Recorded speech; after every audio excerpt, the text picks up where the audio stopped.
کبھی آپ نے سوچا ہے کہ صرف ایک چھوٹا سا شبد آپ کی پوری زندگی بدل سکتا ہے؟ آج میں آپ کو ایک ایسے شبد کے بارے میں بتانے جا رہی ہوں جس میں ادبھت شکتی چھپی ہوئی ہے۔ وہ شبد ہے استغفر اللہ، یعنی میں اللہ سے اپنے گناہوں کی معافی مانگتا ہوں۔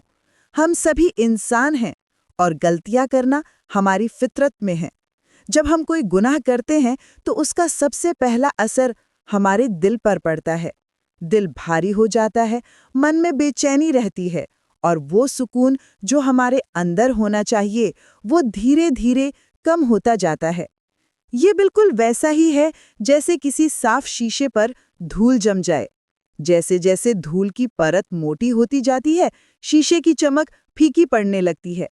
ٹھیک اسی طرح ہمارے گناہوں کی وجہ سے ہمارے دل کی روشنی کم ہوتی جاتی ہے۔ لیکن اللہ کی رحمت دیکھیے کہ اس نے ہمیں اس سمسیا کا حل بھی دیا ہے۔ جب کوئی انسان سچے دل سے استغفر اللہ پڑھتا ہے تو اللہ اس کے گناہوں کو معاف کر دیتا ہے، اور جیسے ہی گناہ معاف ہوتے ہیں دل ہلکا ہو جاتا ہے۔ وہ بوجھ جو سینے پر تھا وہ اتر جاتا ہے، اور من میں ایک عجیب سا سکون آ جاتا ہے۔ یہ ایک ایسا احساس ہے جو شبدوں میں بیان کرنا مشکل ہے۔ جیسے کوئی بھاری بوجھ اٹھانے کے بعد اچانک وہ بوجھ ہٹ جائے تو جو راحت ملتی ہے ویسی ہی راحت استغفار کرنے سے ملتی ہے۔ استغفر اللہ کے فائدے یہیں ختم نہیں ہوتے۔ جو لوگ نیمت روپ سے استغفار کرتے ہیں ان کی زندگی میں اللہ کی طرف سے ان گنت برکتیں آتی ہیں۔ پریشانیاں کم ہونے لگتی ہیں، روزی میں برکت آتی ہے، اور جو دروازے بند لگ رہے تھے وہ کھلنے لگتے ہیں۔ یہ کوئی جادو نہیں ہے بلکہ اللہ کی سنت ہے۔ جب ہم اپنے گناہوں سے توبہ کرتے ہیں تو اللہ ہمارے اوپر اپنی رحمت کے دروازے کھول دیتا ہے۔ قرآن مجید میں اللہ تعالیٰ فرماتا ہے کہ جو لوگ اس سے معافی مانگتے ہیں وہ ان پر اپنی رحمت برساتا ہے۔ یہ اللہ کا وعدہ ہے، اور اللہ اپنے وعدے کو پورا کرنے والا ہے۔ جب ہم استغفر اللہ پڑھتے ہیں تو ہم صرف معافی نہیں مانگ رہے ہوتے بلکہ اللہ کی رحمت کے دروازے کھٹکھٹا رہے ہوتے ہیں۔ ہر بار جب یہ کلمہ ہماری زبان پر آتا ہے تو یہ ہمارے اور اللہ کے بیچ ایک سیدھا رشتہ بناتا ہے۔ استغفر اللہ کا ایک اور خوبصورت فائدہ یہ ہے کہ یہ ہمارے دل کو صاف رکھتا ہے۔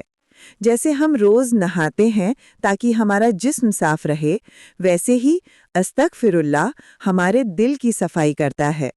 یہ ہمارے اندر کی نکاراتمکتا کو دور کرتا ہے اور سکاراتمک ارجا بھرتا ہے۔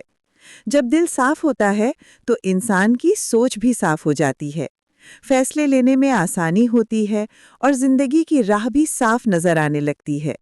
جو انسان ہر حال میں استغفر اللہ کو اپنی زبان پر رکھتا ہے، اللہ اسے سکون دیتا ہے، عزت دیتا ہے، اور دل کی تسلی دیتا ہے۔ یہ ایک ایسا عمل ہے جس کے لیے کسی خاص وقت یا جگہ کی ضرورت نہیں۔ آپ چلتے ہوئے بھی پڑھ سکتے ہیں، بیٹھتے ہوئے بھی، کام کرتے ہوئے بھی، یہاں تک کہ جب آپ ٹریفک میں پھنسے ہوں یا کسی میٹنگ کا انتظار کر رہے ہوں تب بھی یہ آپ کا ساتھی بن سکتا ہے۔ استغفر اللہ پڑھنے کا سب سے اچھا طریقہ یہ ہے کہ آپ اسے اپنی دنچریا کا حصہ بنا لیں۔ صبح اٹھ کر، کھانا کھانے سے پہلے، سونے سے پہلے، یہاں تک کہ ٹریفک میں پھنسے ہوں تو بھی آپ یہ پڑھ سکتے ہیں۔ ہر بار جب آپ محسوس کریں کہ من میں کوئی پریشانی ہے یا دل بھاری لگ رہا ہے تو استغفر اللہ پڑھیے۔ اسے اپنی سانسوں کے ساتھ ملا دیجئے، اپنے دل کی دھڑکن کے ساتھ جوڑ دیجئے۔ بہت سے لوگ کہتے ہیں کہ جب سے انہوں نے نیمت استغفار شروع کیا ہے ان کی زندگی میں ایک عجیب سا بدلاؤ آیا ہے۔ چھوٹی چھوٹی پریشانیاں اپنے آپ حل ہونے لگی ہیں، رشتوں میں مٹھاس آئی ہے، اور کام میں بھی برکت نظر آنے لگی ہے۔ یہ سب اللہ کی رحمت کا نتیجہ ہے۔